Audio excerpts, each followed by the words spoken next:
Class 7 কোর্সে দেখি 2.3 অনুপাতের চ্যাপ্টারে দেখো 7 দাগের আমরা অঙ্কটা বলছি। প্রথমে বলা রয়েছে কি দেখো, বিবেকানন্দ যুব পাঠাগার কোনো এক বছর ৭৪,৩৫০ টাকা সরকারি অনুদান পেল। তাই আমরা লিখেছি কি সরকারি অনুদান পেয়েছে এই টাকাটা। চাঁদা আদায় করে পেয়েছে কত, ৪,৩৫০ টাকা। আর পুরনো কাগজপত্র বিক্রি করে পেয়েছে কত, ১৩০০ টাকা। মোট কত টাকা উঠেছে যোগ করেছি, ৮০,০০০ টাকা। এই টাকাটাই কি করছে না, তিনটা খাতে ভাগ করছে। কিরকম, এই নতুন বই কিনতে, পুরনো বই বাঁধাতে, আর হচ্ছে কর্মচারীর বেতন। কি হচ্ছে অনুপাত, 15:3:2 এই অনুপাতে ভাগ করে দেবে এই টাকাটা। তাহলে উত্তরটা তোমাদের চাইছে কত, হিসাব করে দিই কত টাকা নতুন বই কেনা হয়েছিল। শুধু এই নতুন বই কিনতে কত টাকা খরচ করা হয়েছে সেটা তোমাদেরকে বের করতে হবে।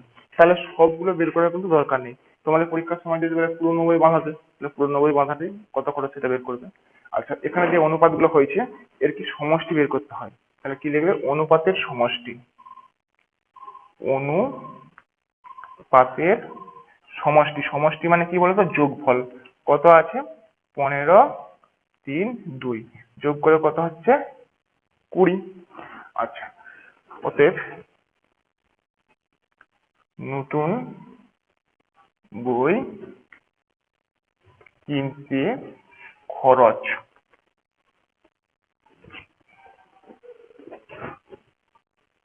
হয়েছিল, দেখো টোটাল কত টাকা আছে, ৮০,০০০ টাকা। ঠিক আছে, এই ৮০,০০০ টাকাটা কিন্তু দেখো প্রথমে কি আছে, নতুন বই। তাহলে এখানে নতুন বইয়ের অনুপাত কত, 15, টোটাল কত, 20। তাহলে কত করতে হবে, 15 নিচে 20, টোটাল 20, 20-র মধ্যে নতুন বই হচ্ছে 15। তাহলে এত টাকার মধ্যে কত, এটা কাটাকাটি করতে হবে। প্রথমে 0 0 কেটে গেল, 2 দিয়ে তখন কাটছি, দেখো 4 2 8, 1 2, কটা শূন্য, 3টে শূন্য। তাহলে গুণ করে দাও এটার সাথে 15, 4-এর সঙ্গে 15 গুণ করলে কত হবে, 60। তাহলে 60,০০০ টাকা। তাহলে নতুন বই কিনতে খরচ হয়েছিল কত, 60,০০০ টাকা। কথাটা উঠছে, হ্যাঁ উঠছে। আচ্ছা দেখো এখানে কি বলছি, 8 টাকার অঙ্কটা ভালো করে বুঝছো। 8 টাকার অঙ্কটি দেখো, বলেছে কোনো এক ট্রেনিং সেন্টারে 1050 জন ব্যক্তি ট্রেনিং নিতে এসেছে। তাদের 3টি বড় হল ঘরে 11:3:3 পূর্ণ 1/2 অনুপাতে বসতে দেওয়া হয়েছে। প্রতি হল ঘরে কতজন করে বসবে। দেখো হল ঘর কটা আছে, 3টা হল ঘর আছে। তো টোটাল কতজন এসেছে, 1050 জন এসেছে।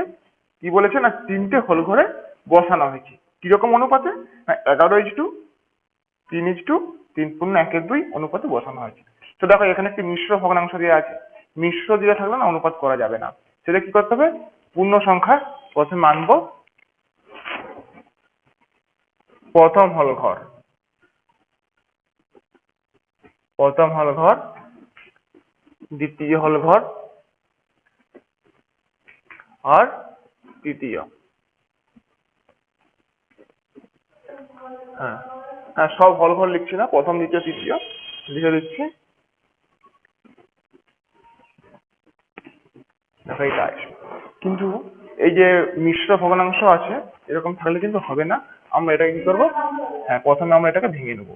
কত হচ্ছে দেখো তো, 3-2 7-2। আচ্ছা নিচে এরকম অনুপাতে 2 রাখলে হবে না, নিচে কোনো সংখ্যা এরকম রাখা যাবে না। দেখো যেহেতু এটা নিচে 2 আছে তাই আমরা প্রত্যেকটা অনুপাতকে 2 দিয়ে গুণ করবো। এটা 2 দিয়ে গুণ করলে কত হবে, 11-22, 3-2 6। এটাকেও যদি 2 দিয়ে গুণ করি, দেখো 2 দিয়ে গুণ করলে কি এই 2 কেটে যাবে, তাহলে কি থাকবে, শুধু 7। এবার অনুপাতের সমষ্টি বের করা যাবে। অতএব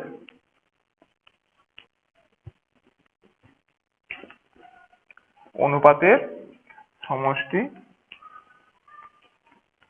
এটা সব যোগ করে ফেলবে।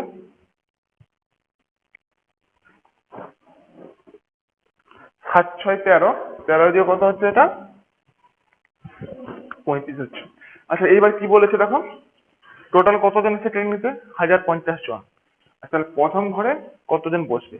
তাহলে কি লিখবে? অতএব 1050 জন এর মধ্যে প্রথম হল ঘরে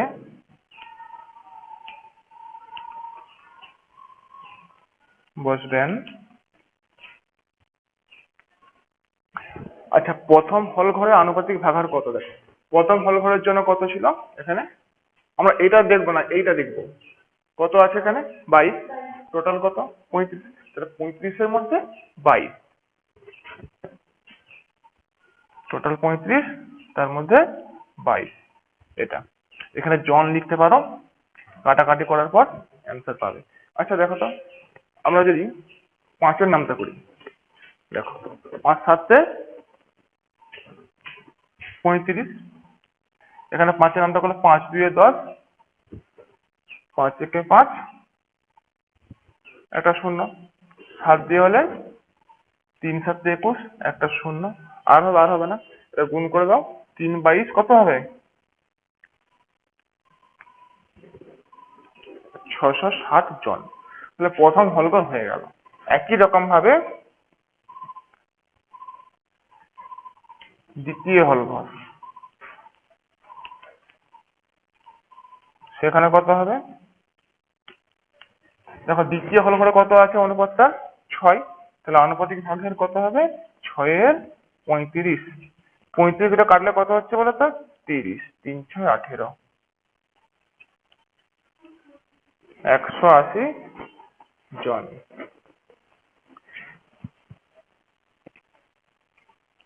এইবার তৃতীয় হলঘর,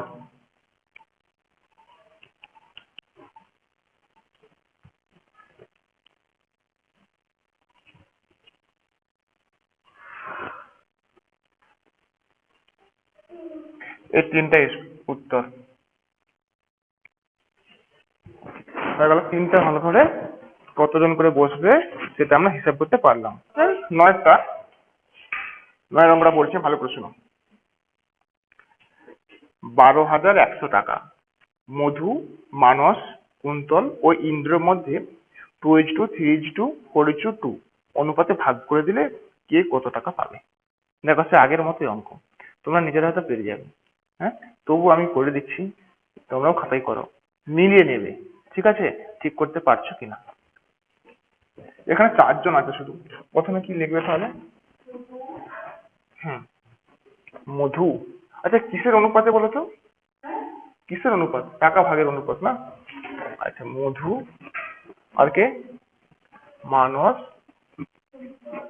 আর কে আছে? কুন্তল না? হুম, কুন্তল, আর কে আছে? ইন্দ্র। কত হবে? 2:2, 3:2, 4:2 এই অনুপাত আছে। হ্যাঁ আচ্ছা, এখানে অনুপাতের সমষ্টি বের করতে হবে। আনুপাতিক ভাগাহার সব ক্ষেত্রে না বের করলেও আমরা একদম ডাইরেক্ট লিখে দেবো অনুপাতের সমষ্টি। কেন সবার জন্য আনুপাতিক ভাগাহার বের করা অনেকটা সময় সাপেক্ষ ব্যাপার, তোমরা তো জানো এটা, তাই আর লিখছি না, একদম অনুপাতের সমষ্টি।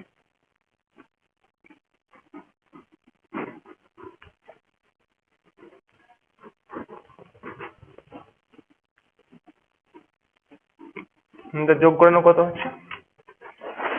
2 3 5 4 9 2। আচ্ছা এবার কত টাকাকে ভাগ হচ্ছে? 12,100 টাকা। তাহলে 12,100 টাকা থেকে প্রথমে কি আছে? মধু। তাহলে মধু পাবে কত? পাবে দেখো মধু আনুপাতিক ভাগহার আর তার সঙ্গে এটা গুণ, তাহলে কত হবে? 12,100 কিন্তু মধুর তো 2, টোটাল কত? 11। এটা কাটাকাটি করো, এখানটায় টাকা লিখে দেবে। দেখো 11 11 121, হ্যাঁ, দুটো শূন্য, 11 দিয়ে 22।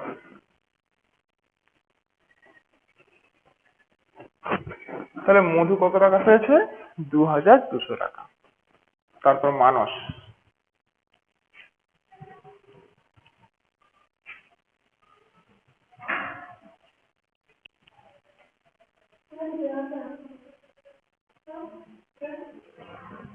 মানস কত টাকা পাচ্ছে?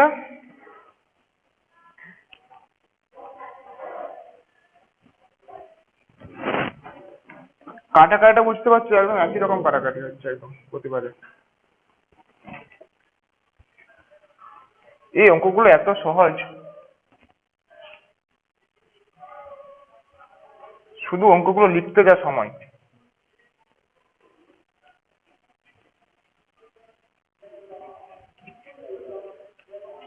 অনুপাত পোর্শন থেকে তোমাদের যা যা নাম্বার থাকে এবং সব নাম্বারটাই তোমরা যেন পেয়ে যাও। এত সহজ অঙ্ককে কেউ ছাড়বে না, সব করতেই হবে একবার। যা নাম্বার থাকবে সবটাই পেতে হবে।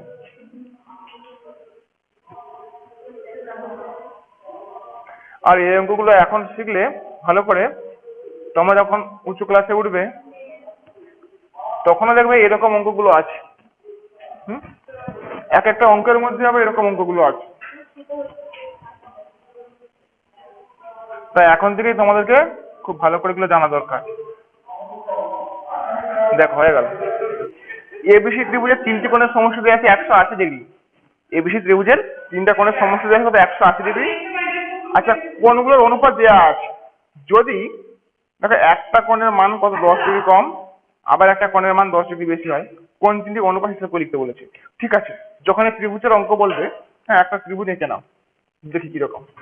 এই মনে করে একটা ত্রিভুজ আমি আঁকছি এখানে, ঠিক আছে?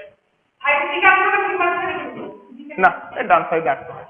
যে কোনো একটা ত্রিভুজ আঁকো, এ বি সি নাম দাও, তিনটে কোণ। আচ্ছা, কোণে অনুপাত দেওয়া আছে। হ্যাঁ, এখানে যে অনুপাত দেওয়া আছে সেটা লিখে নিই। ত্রিভুজের চিহ্ন দেবে, এটা ত্রিভুজের চিহ্ন দিয়ে দেবে ত্রিভুজ এবিসি এর। আচ্ছা, যেই কোণগুলো দেওয়া আছে সেগুলো লিখে নিই আগে। BAC, BAC is to ABC is to ACB. যে আছে কত 3:5:10, এটা দেওয়া আছে। আচ্ছা, তারপর বলেছে কি একটা কোণের মান কম একটা কোণের মান বেশি হয়, এটা কোণ তিনটি অনুপাত। আচ্ছা, কম বেশি হওয়ার পর অনুপাত। এখন দেখো তো এখানে ত্রিভুজটা লক্ষ্য করো, বিএসি, বিএসি এই কোণটা, মানে এই কোণটা এবিসি, এবিসি। দেখো এই তিনটার মধ্যে যেটা মাঝখানে রয়েছে সেটাকে প্রকাশ করা। এসিবি মানে এসিবি, তাহলে এই কোণটাকে প্রকাশ করা আছে। দেখ তিনটা কোণ, এদের অনুপাত দেওয়া আছে। একটা ত্রিভুজের তিনটা কোণের সমষ্টি কত হয় 180°, এটা আমরা জানি, এখানেও বলে দেওয়া আছে। তাহলে প্রথমে এই বিএসি কোণের মানটা কত বের করো, এই কোণটার মান বের করো, এই কোণটার মান বের করে এই অনুপাতটা থেকে তারপর এই কম বেশি যেটা বললাম সেটা আমরা করব। তাহলে এখন কি লিখবো, অতএব এই কোণ, আচ্ছা এটা লেখার আগে এখানটা অনুপাতের সমষ্টি বের করে নাও, আমি এই দিকটা লিখে নিচ্ছি, ঠিক আছে? হ্যাঁ, এটা সব ক্ষেত্রেই বার করতে হচ্ছে, অনুপাতের সমষ্টি কত আছে,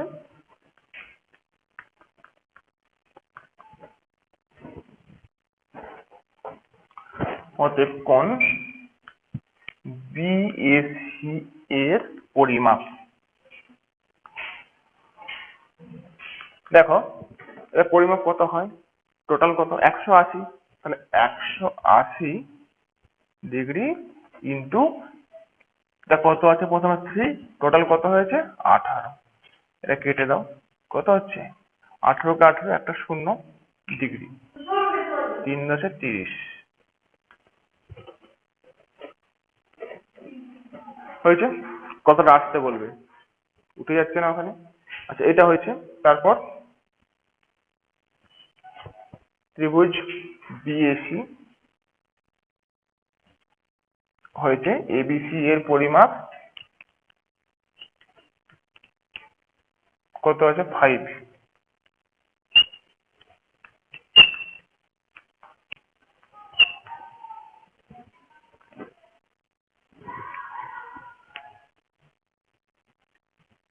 এসিবি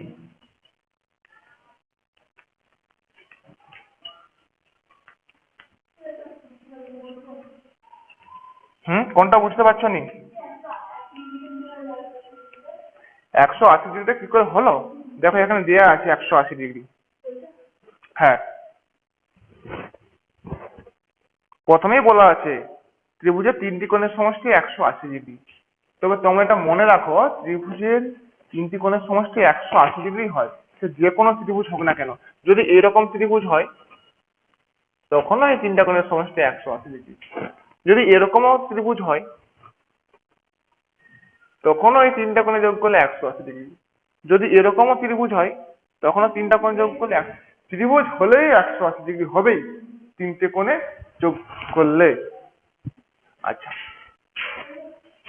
তাহলে 3টে কোণ পেয়েছি। হ্যাঁ, এবার কি বলেছে দেখো, বলছে বিএসি এর মানটা, বিএসি এই কোণটার মান 10 ডিগ্রি কম হলে কত হতো। দেখো তাহলে কি লিখবে, 10 ডিগ্রি কমে হয় কি বিএসি, বিএসি মানে এটা, তাহলে কি লিখবে, এখন কোণ বিএসি এর মান 10 ডিগ্রি কম হলে হবে, দেখো 30 ডিগ্রি ছিল, তার থেকে 10 ডিগ্রি বিয়োগ হয়ে গেল, তাহলে কত 20 ডিগ্রি। আর একটা কি বলছে এবিসি, এবিসি এবং কোণ এবিসি এর মান 10 ডিগ্রি বেশি, 10 ডিগ্রি বেশি হলে হবে। আচ্ছা এবিসি, এবিসি কোথায়, এবিসি কত আছে 50 আছে, 10 ডিগ্রি কি বলেছে বেশি, তাহলে যোগ করে দাও 30। বলছে এখন তাহলে 3টি কোণে অনুপাত কত, তাহলে কি লিখবে, অতএব এখন ত্রিভুজ এবিসি এর 3টি কোণ কি কি আছে, এই কোণগুলি আছে বিএসি এইচ2 কোণ, এবিসি এইচ2 কোণ, এসিবি সমান। দেখো বিএসি কত আছে এখন 20 ডিগ্রি, এবিসি কত 60 ডিগ্রি, আর এসিবি এটা তো যেরকম ছিল সেই রকমই রয়েছে, কোনো চেঞ্জ হয়নি 100 ডিগ্রি। এবার এটা অনুপাত করলেই আমাদের অ্যান্সার হয়ে যাবে। সবার আগে দেখো 0 0 সব তুলে দাও আর ডিগ্রিও উঠে যাবে। দেখো একটা করে 0 সব হয়ে গেছে, উঠে গেছে, ডিগ্রিও উঠে গেছে। এবার 2 এর নামটা কাটাকাটি করলে 2 একে 2, 3 এ 2 এ 6, 5 এ 2 এ 10, এইটা হচ্ছে অ্যান্সার। পরবর্তী ভিডিওগুলো পাওয়ার জন্য আমার এই চ্যানেলটিকে অবশ্যই সাবস্ক্রাইব করবে এবং তোমাদের বন্ধুদের মধ্যে শেয়ার করবে।